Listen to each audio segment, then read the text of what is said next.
Hello, everyone, and welcome to Lesson 4 of Unit 1. In this video, we'll be covering pages 24 through 27, and we'll be going over the problems that are listed within the book. So let's take a look at this first lesson title. It says, Multiply and divide positive and negative integers. Use what you know. In Lesson 1 through 3, you learned that adding integers is a lot like adding and subtracting whole numbers. Take a look at this problem. What numbers complete table 1?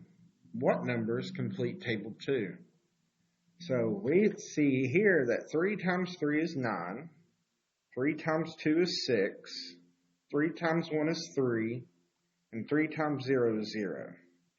But what I want to figure out is what these equal.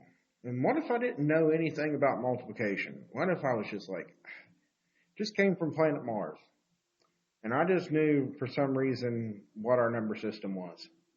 And I saw a 9, a 6, and a 3. How are these things decreasing in value?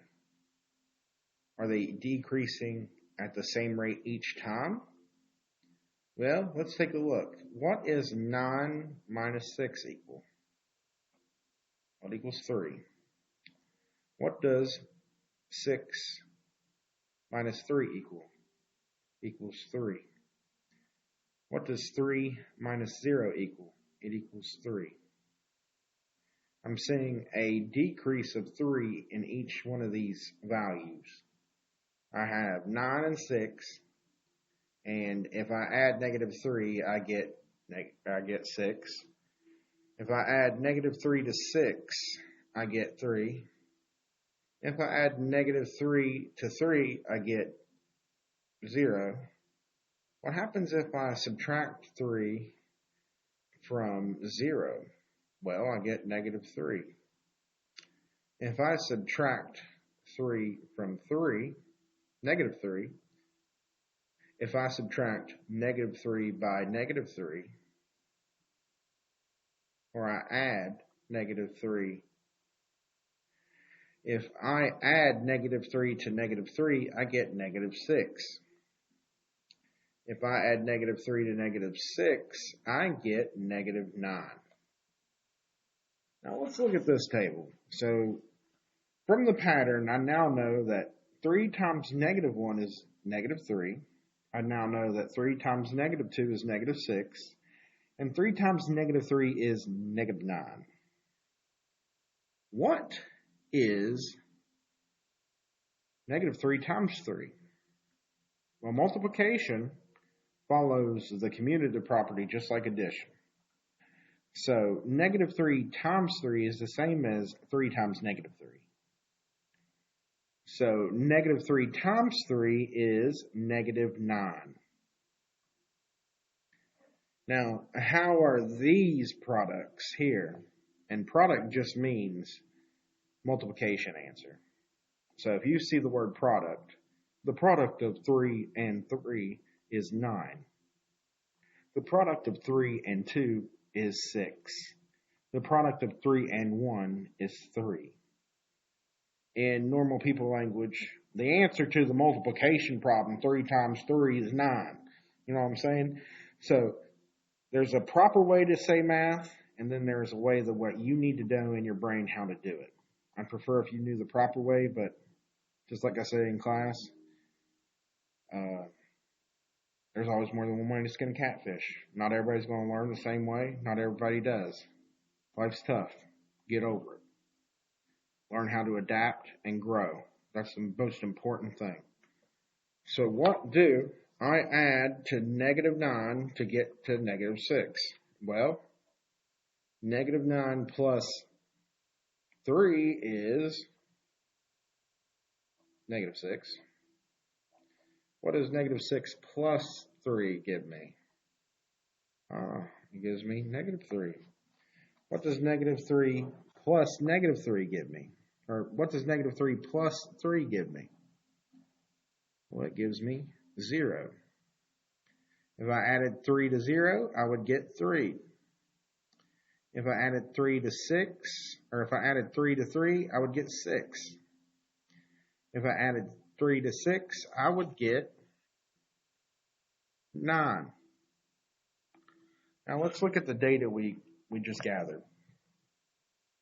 So I see that negative 3 times 3 is negative 9. I see the product of negative 3 times 2 is negative 6. The product of negative 3 times 1 is negative 3. The product of negative 3 times 0 is 0. The product of negative 3 times negative 1 is 3. The product of negative 3 times negative 2 is 6. The product of negative 3 times negative 3 is 9. So look at the pattern in table 1. Each product decreased by 3 every time. I can fill table 1 by adding 3, negative 3 that is, to each product. Then fill table 1 in. Why can you use the entry in table 1 for 3 times negative 3 to find the product for negative 3 times 3 in table 2? Well, that's because of the commutative property. The commutative property only works with addition and multiplication. So that's the only way it'll work. So that's why we could switch these numbers, because 3 groups of 3 is 9. And if these were negative numbers, we would all have negative 9 things, right? That's what this literally translates into. So look for a pattern in the products in table 2. Each product decreased by 3 points. I can fill table 2 by adding 3 to each product. What do you notice? What do you notice about the factors that result in a negative product? Well, I noticed that the signs of the integers were opposite.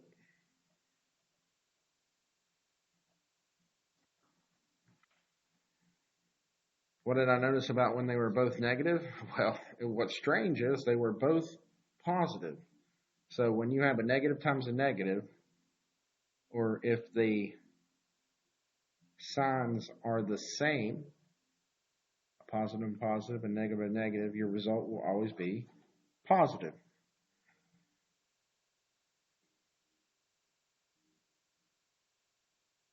So they have a positive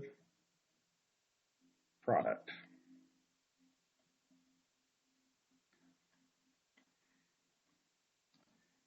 Find out more. Multiplying integers is a lot like multiplying whole numbers. You can use what you know about the properties of operations and repeated addition to multiply integers. So, the identity property is basically saying that whenever you multiply a number by 1, that number will always equal itself. And then you have the 0 product property, or the multiplicative property of 0, says that any number multiplied by 0 is going to give you 0. If you had 0 cookies to give your 3 friends, you would have 0 cookies to give them, right? Makes sense? Good. The commutative property is basically saying that multiplying 3 groups of negative 3 is the same thing as adding 3 groups of negative 3. So if you look here, 3 times negative 3 is the same as 3 times negative 3, or negative 3 times 3 is equal to 3 times negative 3. Or negative 3 times 3 is equal to negative 3 plus negative 3 plus negative 3, which is equal to negative 9. You can use the distributive property to show why you get a positive product. When you multiply 2 negative numbers, you know negative 3 times 3 equals negative 9. One way you can write negative 3 times 3 is to think of it as negative 3 times 5 plus the quantity of negative 2. And you write 3 as 5 plus negative 2. So what happens when you start using the distributive property? We have 3 times 3. We used the substitution, or we basically broke apart this 3 here into 5 plus negative 2. They knew that 3 times negative 3 equals negative 9. And they said, well, I can use the distributive property, and I distribute this negative 3 into the brackets. So that gives me negative 3 times 5 that I see here. And then I distribute this one out here, and I get negative 3 times negative 2. And that gives me this what I have here. This is step 2. Then they went and they simplified even further. They said negative 9 is equal to, what is negative 3 times 5? But negative 15. Plus, what the result of negative 3 times negative 2. Well, negative 3 times negative 2, the signs are the same, or if a bad thing happens to a bad person, that's good, right?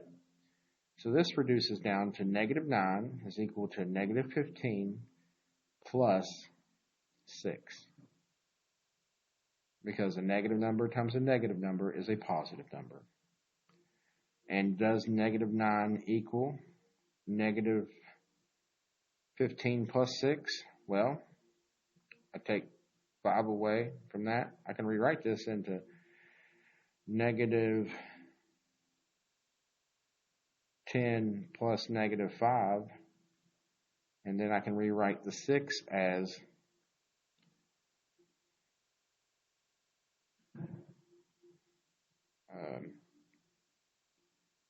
5 plus 1. And then I can rearrange these things to say negative 9 is equal to negative 10 plus 1 plus negative 5 plus 5 using the commutative property. Negative 9 is equal to negative 10 plus 1, and 5 plus negative 5 gives me plus 0.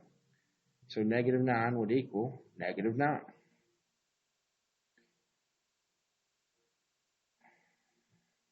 So, you can use these facts to find products when there are more than 2 negative numbers.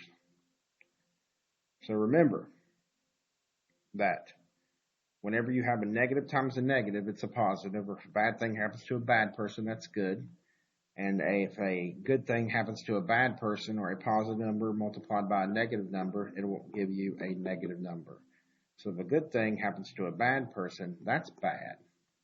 So if we had a bad thing happen to a bad person, that's good. A bad thing happen to a bad person, that's good. A good thing happens to a good person, that's good. These are just little phrases you can say in your head to help you remember. But if you're really confused about it, if you have one integer that's negative times one integer that's positive, the result will always be negative. So if they're different, you get a negative result. But if it was a positive times a positive or a negative times a negative, your result will be positive every time. Just remember that. So positive times a positive equals a positive. A negative times a negative equals a negative. So when you multiply a positive integer by a negative integer, or a negative integer by a positive integer, the product is negative.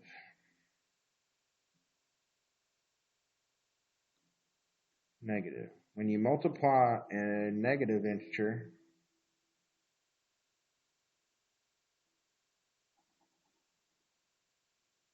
I spelled that wrong. It's negative.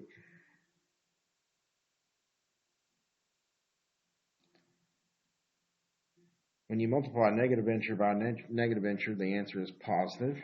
When you multiply an even number of integers, when you multiply an even number of negative integers, the product is